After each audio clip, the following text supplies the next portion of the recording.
말씀 나눌게요. 오늘 함께 나눌 본문 말씀 올려드린 파일에 있고요.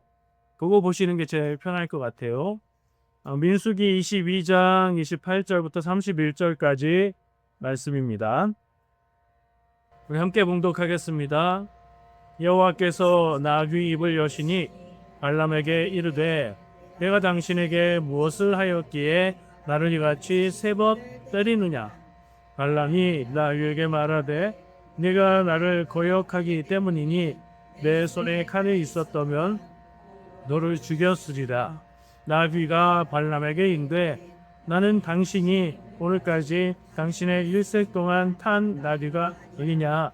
내가 언제 당신에게 이같이 하는 버릇이 있었더냐. 그가 말하되 없었느니라. 그때에 여호와께서 발람의 눈을 밝히심에 여호와의 사자가 손에 칼을 빼들고 길에 선 것을 그가 보고 머리를 숙이고 엎드리니 아멘. 자, 민수기예요. 민수기가 익숙하시죠? 왜 익숙하죠? 요즘에 매일 말씀 묵상 범위가 민수기고요. 그렇게 준비한 건 아닌데 딱 이번 주에 읽게 될 부분이 본문 말씀으로 선택이 됐어요. 그러니까 주중에 이 이야기를 다시 한번 보게 되겠지요. 자, 오늘은 성경에 나오는 재밌는 얘기를 한번 같이 나눠 보려고 준비를 했습니다. 뭐가 재밌냐면요. 성경에서 말하는 동물이 나오는 장면이라서 그래요. 이런 내용 있는 줄 처음 하신 분도 있을 수 있고요. 아, 맞아. 그런 내용이 있었지? 하실 수도 있어요. 퀴즈를 내볼게요. 성경에 말하는 동물은 몇 마리가 나올까요? 동물이 말하는 경우가 성경에 몇 번 있을까요? 네, 동물만. 자신 있는 분 없으세요? 지금 하나 있고, 말하는 아기가 있고, 또 하나는 뱀, 맞아요, 뱀이에요. 딱 두 경우입니다. 동물이 말하는 경우는 두 경우인데, 뱀이 에덴 동산에서 하와를 유혹할 때 말했다. 근데 전혀 놀라지 않고 자연스럽게 대화를 했다. 그런 내용이 있고요. 근데 그 얘기는 워낙 고대의 이야기니까 뭐 그러려니 하고 듣는데 민수기쯤 오면 그 정도 옛날 얘기는 아닌 것 같은데 하는 생각이 들고 그런데 나귀가 입을 열어서 말하니까 나귀의 주인이었던 발람이 깜짝 놀라는 장면이 없어요. 자연스러워요. 여러분들 집안에서 키우는 개나 고양이나 뭐 다른 동물이 어느 날 내게 말을 걸어온다. 일단 놀라는 게 정상이죠. 그런데 자연스럽게 받아들이고 있어요. 이상하다는 생각이 듭니다. 여러분 어떠세요? 근데 이거 이상하게 생각하면 조금 곤란한 것이 이 나귀가 어떻게 말을 하는 거죠? 원래 말하는 능력을 숨기고 있다가 이때 혀를 참지 못하고 말하나요? 아니죠. 이 슈렉에 나오는 동키도 아니고 말 못하는 동물이었어요. 성경 말씀에 뭐라고 되어 있죠? 첫 부분에 어떻게 말하게 됐어요? 하나님이 얘한테 말할 수 있게 이 순간 이런 일을 하셨다고 성경을 기록해요. 그러니까 우리가 이걸 좀 이상하다. 동물이 말을 할 수가 있어? 이렇게 생각하면 약간 곤란할 수 있어요. 그렇다고 해서 동물이 말할 수 있다. 고 생각하는 게 자연스럽지 않기도 하잖아요. 근데 뭐 하나님이 하셨다니까. 하나님 어떤 분? 온 세상을 다 창조하신 분이잖아요. 그러면 뭐 하나님이 하셨다고 해도 우리가 별로 토달할 게 없다. 이렇게 생각할 수 있고요. 그게 그렇게 이해하는 게 불편하다 하시면 다른 방법도 있습니다. 성경이 말하는 어법이고 이 내용을 통해서 전하는 메시지가 있다. 이렇게 이해를 하고 다른 방법으로 이해를 할 수도 있어요. 여러분들은 그냥 믿어지면 믿으시면 되고요. 안 믿어지면 이 이야기를 통해서 말하는 메시지가 더 중요하다. 이렇게 생각하셔도 됩니다. 편하신 쪽을 받아들이시면 돼요. 제가 지금 성경 말씀에 하나님이 하셨다 이걸 부인하는 얘기를 하는 게 아니고요. 그건 그리 중요하지 않다는 겁니다. 이 성경 말씀이 말하는 메시지가 중요하지 나귀가 말을 했다 안 했다 그게 가능하냐 불가능하냐에 집착할 필요가 없다는 얘기예요.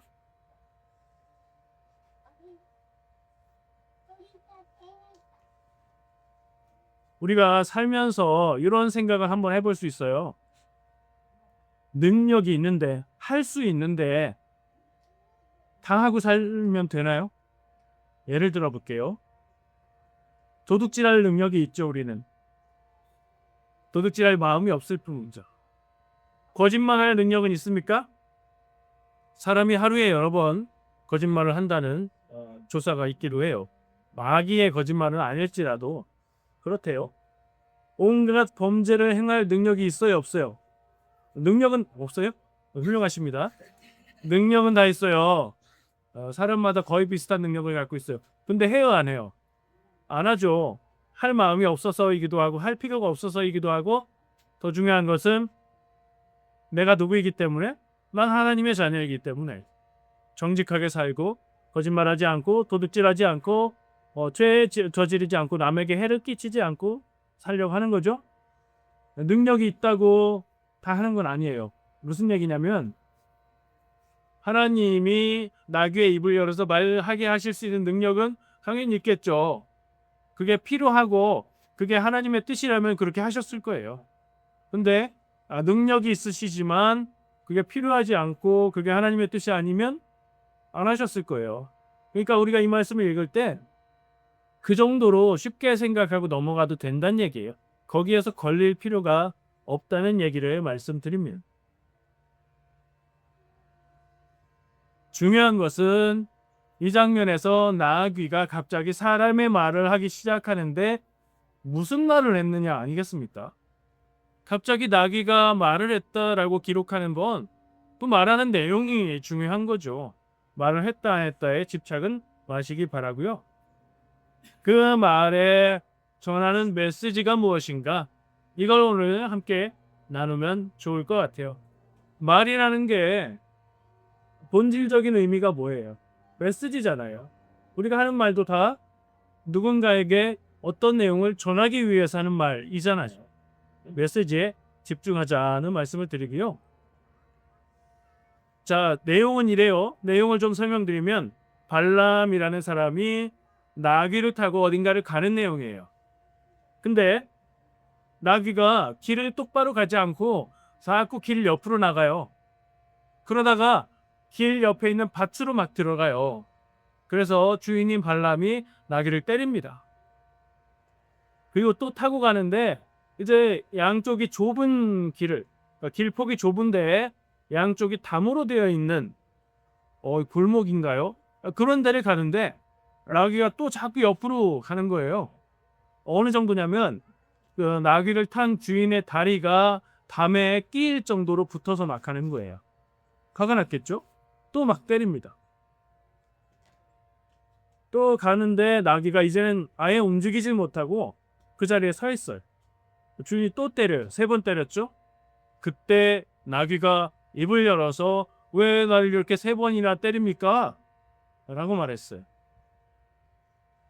놀라지도 않고 네가 길을 제대로 안 가고 이렇게 불편하게 하니까 내가 때렸다 라고 말을 했고요. 나귀의 대답이 내가 당신이 평생토록 탄 나귀인데 이렇게 한 적이 있습니까? 라고 반문해. 없었지? 자, 마지막에 그 이유가 밝혀졌죠. 하나님이 발람에게도 눈을 열어서 안 보이던 걸 보이게 해주시는데 그렇다면 나귀는 지금까지 그것을 보고 있었던 거고 발람은 못 보고 있었던 거예요. 발람은 사람이었고 앞을 훤히 보는 시력이 있는 사람이었고 말도 하는 사람이었는데 못 본 거예요. 그 못 봤던 게 뭐냐? 여호와의 사자, 라이언 아니고 하나님이 보내신 천사라고 이해하면 되겠죠. 하나님의 천사가 사람의 눈엔 보이지 않았지만 칼을 빼들고 앞길을 막고 있었다. 자, 그럼 이 나귀가 입을 열어서 말을 했던 것의 이 내용의 메시지는 뭐예요? 발람은 못 봤는데 나귀는 봤다는 거죠. 그리고 그게 누구의 뜻이겠어요? 누가 그랬어요?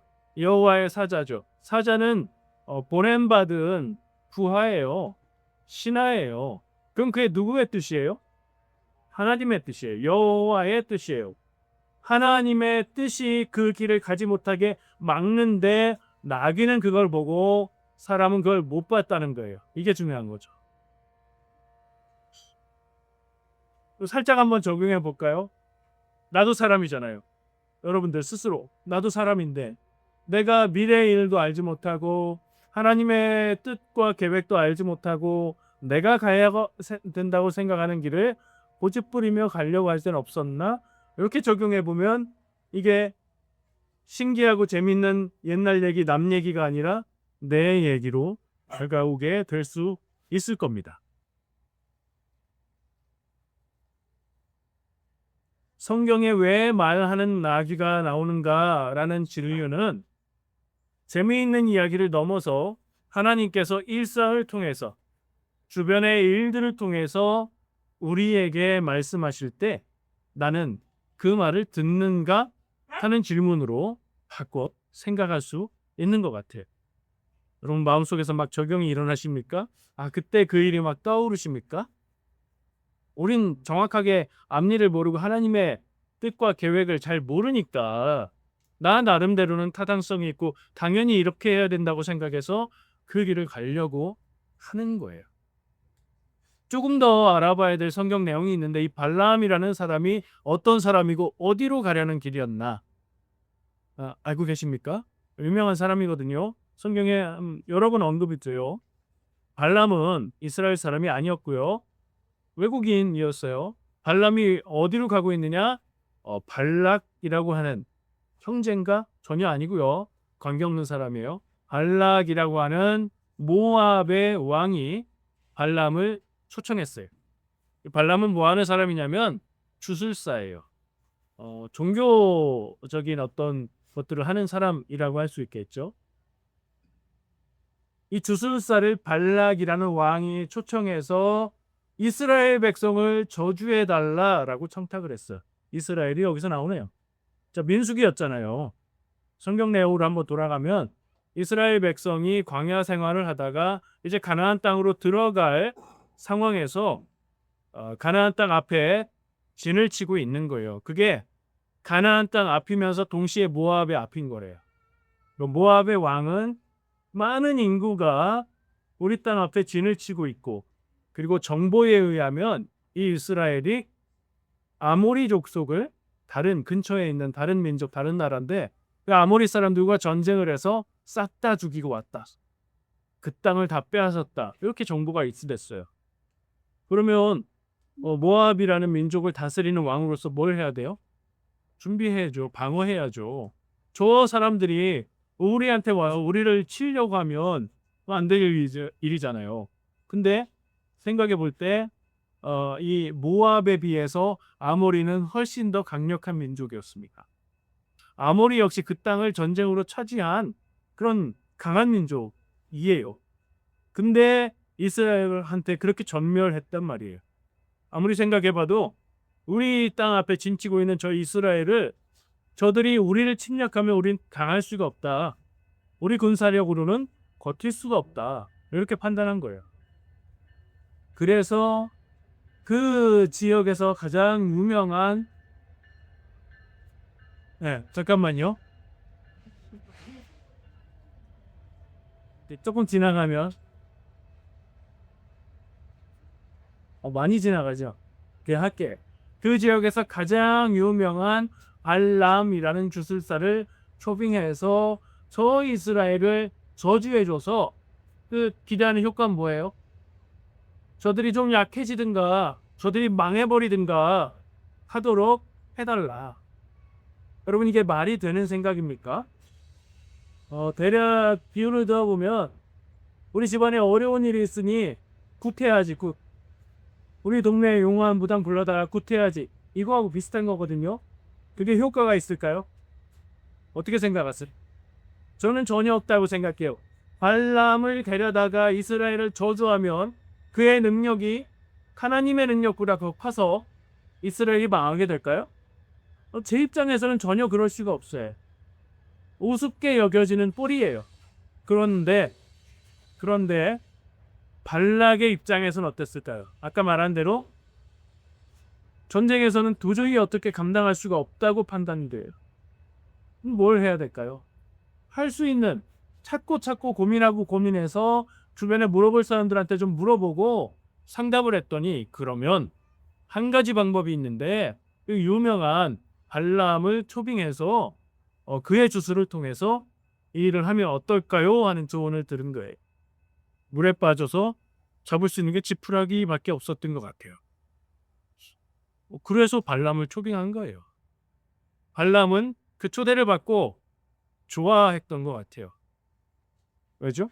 이 영업이잖아요. 이게 국가 단위의 영업이니까 수입이 보통이 아니겠구나. 이거 가면 대박이다. 이렇게 생각했겠죠? 그러니까 그 길을 가기 원했어요. 발람이 나귀 타고 가던 길은 그 초대에 응해서 가는 길이에요. 그 길로 가면 발람의 기대에 의하면 나는 뭐 좀 주술적인 거 해주고 대가를 크게 받으면 되는 거예요. 그게 본업이 그거니까 그 길을 가는 거죠. 근데 어쩌면 그가 영적인 일을 종교적인 일을 하는 사람이어서 그랬을까요? 하나님께서 그에게 임하셔서 하나님의 영으로 이 길을 가지 말라 하는 하나님의 명령이 주어집니다. 근데 가고 싶은 거예요. 계속해서 그 길을 자기 뜻대로 자기 주장대로 가게 되고요. 그 가는 길에 하나님의 천사가 길을 막는 눈에 보이지 않는 그 일을 만나게 되는 거예요. 그럼 뭘 상징하죠? 결국엔 하나님의 뜻이 아닌 길을 갈 때에는 하나님이 막으신다는 걸 보여주는 거죠. 근데 하나님이 발람의 다리를 부러뜨려서 못 가게 하신 것도 아니고 집안에 무슨 일을 일으켜서 못 가게 한 것도 아니에요. 발람이 가고 싶어 하니까 갈 수는 있게 그냥 두신 거예요. 여기서 한 번 더 적용해 보면 어떨까요? 우리도 살면서 하고 싶은 일들이 많아요. 가지고 싶은 것들도 있어요.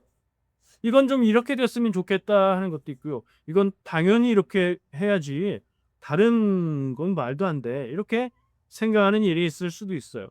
근데 기억할 것은 그 나의 생각과 하나님의 뜻은 같을까요, 다를까요? 늘 다르진 않겠죠. 다를 수 있다. 나에게는 당연히 이게 가야 되는 길이지만 하나님이 보시기에는 하나님의 뜻에는 그 길이 아닐 수 있다. 이 사실을 우리가 이 이야기 속에서 만날 수 있게 되는 것 같습니다. 한 가지 더 짚어볼 내용이 있어요. 주중에 매일 말씀 묵상으로도 나눈 건데 이스라엘이 당신의 나라의 길로 우리 백성들이 지나만 갈게요. 물도 안 먹고 지나만 갈게요. 그랬던 민족이 있었죠. 에돔 족속이라고. 근데 안 돼요. 못 가. 그래서 막으니까 돌아갔잖아요. 근데 그 다음에 다른 민족에게 갔을 때 아까 얘기한 멸망시켜버린 아모리 족속에게 가서 길을 좀 가면 안 될까요? 그랬더니 그들이 또 나와서 분사력으로 막아요. 그때는 어떻게 했죠? 전쟁에서 전멸시켜버렸잖아요. 그 이유가 뭐였죠? 아모리는 만만해서가 아니었잖아요. 아모리는 하나님의 계획과 뜻에 의해서 멸망시킬 죄가 많은 민족이었다. 성경은 이렇게 말하기요. 에돔은 왜 안 쳤을까요? 예. 왜 에돔은 조상으로 올라가면 우리 친척이에요. 이스라엘에게. 누구죠? 야곱의 형이었던 에서. 그의 후손들이잖아요. 그래서 안 쳤어요, 에돔은. 그럼 지금 발람을 불러왔던 발락은 어디라고요, 민족이? 모압. 모압 민족의 왕인데 모압은 이스라엘과 관계가 있을까요, 없을까요? 모압과 암몬이 같이 연결되어 있고요. 이 둘은 이스라엘과 어떤 관계죠? 롯 맞아요. 롯은 누구죠? 아브라함의 조카였던 롯. 아브라함과 헤어져서 살았지만 올라가 보면 우리 친족이란 말이에요. 이스라엘에게는. 그리고 하나님은 이스라엘이 그런 뜻을 가졌다기보다 하나님은 에돔을 치지 않기 원하셨고 모압과 암몬을 치지 않기 원하셨어요. 무슨 얘기죠? 발락은 모압의 왕으로서 자기 나라, 자기 민족을 지키려고 할 수 있는 정말 방법이 없어서 할 수 있는 걸 다 동원해서 하려고 하는데 그 노력들이 필요했던 거예요, 안 필요했던 거예요? 이스라엘이 모압을 칠 계획이 있어요, 없어요? 없어요. 왜냐하면 이스라엘은 가나안 땅에 들어가려고 하는 거지 모압은 방향이 다르거든요. 앞에 붙어 있긴 해요.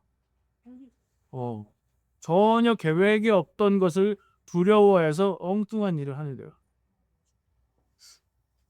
여러분 혹시 기시감 느끼십니까? 저는 그런 경험이 많이 있어요. 전혀 그런 일이 안 일어날 일인데 그거 걱정해서 이것도 하고 저것도 하고 준비도 하고 마음을 쓰고 잠 못 자고 걱정했는데 당장 닥쳐보니까 그럴 수가 없는 상황이었거든요. 있으세요? 발락이 그런 모습을 보이고 있는 거예요. 하나님의 뜻을 알고 하나님의 계획을 알면 우리가 거기에 맞게 마음 써야 될 때만 마음을 쓰고 그럴 수 있겠는데 문제는 미래도 모르고 하나님의 계획과 뜻도 우리는 잘 모른다는 게 문제죠. 어떻게 해야 될까요? 첫 번째는 기도하며 성경 말씀을 통해서 하나님의 뜻과 계획을 알면 좋겠죠. 그렇게 알 수 있어요. 성경 말씀 속에서 하나님의 뜻을 찾을 수 있어요. 내 인생의 일들에 적용해 볼 수 있어요. 근데 그걸로 다 할 수는 없어요. 기도함으로 하나님의 뜻을 구할 수 있겠죠. 기도하면 계속 기도하면 이게 내 욕심인지 내가 선택한 어리석은 길인지 하나님의 뜻인지 어느 정도는 구분이 돼요. 그래도 확실치가 않아요. 결정적으로 마지막에 가서 결국에는 우리는 알지 못한다가 결론이. 완전히 알 수 없고 알지 못하는 입장에서 최선은 뭐예요? 완전히 알 수 없다는 것을 생각하고 바꿔야 되는 상황에선 제일 빠르게 가장 빠르게 바꿀 수 있는 유연성을 갖는 게 중요하겠죠. 아니 이건 꼭 해야 돼. 이거는 이 길이 맞아. 이건 나는 여기 목숨을 걸겠어. 이런 자세가 신앙적인 자세가 아닐 수 있다는 얘기예요. 하나님을 믿는 사람이 이건 절대적인 하나님의 진리야라고 생각하는 거 하나님이 바라보시면서 그건 네 생각이잖아 하실 수 있다는 거예요. 발람에게 하셨던 것이요. 저는 이 말씀을 보면서 그런 생각을 해보게 되었습니다. 우리 모두는 인생을 살면서 두려운 일 앞에서도 하나님의 뜻을 따르려고 애쓰고 있기 때문에 덜 두렵고 담대하게 살 수 있기를 축복합니다. 나귀가 길을 제대로 안 가고 밭으로 나가고 엉뚱하게 가고 해서 주인이 막 때린다고 했을 때 그때 그 발람은 나귀가 자기의 일을 방해한다고 생각했을 겁니다. 그죠? 당연한 생각이에요. 근데 알게 된 진실은 뭐예요? 나귀가 발람을 방해한 일입니까? 나귀가 발람을 구하는 일이었습니까? 어떻게 구하는 일이었어. 하나님의 뜻을 보고 알았던 건 나귀였고요. 몰랐던 건 발람이었어. 우리 인생에도 이런 나귀가 있으면 좋겠다. 오늘 말씀 제목을 제가 그래서 이런 뜻에서 내 인생의 나귀 이렇게 했어요. 제목만 보고는 이게 무슨 소린가 하실 건데 우리에게 내 주변의 상황들, 내 주변에서 말해주는 누군가 어느 순간 깨닫게 되는 생각들을 통해서 내가 보지 못하는 내가 엉뚱하게 생각하고 있는 길을 바로잡아 줄 수 있는 그런 나귀가 있으면 좋겠다. 꼭 있어야 되겠다. 그런 생각을 했어요. 근데 이건 제가 생각할 땐 누구에게나 다 있어요. 그걸 바라보지 않고 거기에 귀 기울이지 않고 고려하지 않기 때문에 우리에게 그런 나귀가 없는 거예요. 이건 본인이 아실 수 있겠죠. 나는 한번 정한 뜻은 바꾸지 않아. 이런 분도 있을 수 있어요. 나귀의 말에 귀를 기울이지 않는 건데 그게 지혜로운 건가요? 그게 멋있는 건가요? 아니에요. 오늘 이 말하는 나귀의 이야기를 이런 측면에서 우리가 한번 되짚어 보면 좋을 것 같습니다. 이 발람과 나귀의 이야기를 통해서 내가 원한다고 해서 그것이 하나님의 뜻이 될 수 없다는 것 마음에 좀 굵은 글씨로 깊게 새겨 놓으시길 바라고요. 내가 끝까지 우기고 내 뜻대로 되기를 원할 때 그게 된다고 해서 좋은 일이 아니라는 걸 생각하시기 바랍니다. 하나님의 뜻을 계속 거절하고 거부하고 반대로 가기 원할 때 하나님은 그 길을 그냥 가게 허용하실 수 있다. 그리고 그게 내 뜻대로 된다고 해서 좋은 게 아닐 수 있다. 기억해야 될 일 아니겠습니까? 인생을 바라보고 앞길을 바라볼 때 욕망에 눈이 멀어서 하나님의 뜻을 거역하는 것도 모르고 살아가는 인생 말고 이제 우리가 살아가야 되는 인생은 세상의 기준으로 볼 때는 형편없는 모습일지라도 하나님을 바라보고 살아가는 인생. 그래서 어느 곳에서 어떤 일을 만나든지 하나님의 뜻을 계속 구하며 따라가는 인생 사시기를 축복합니다. 기도하겠습니다.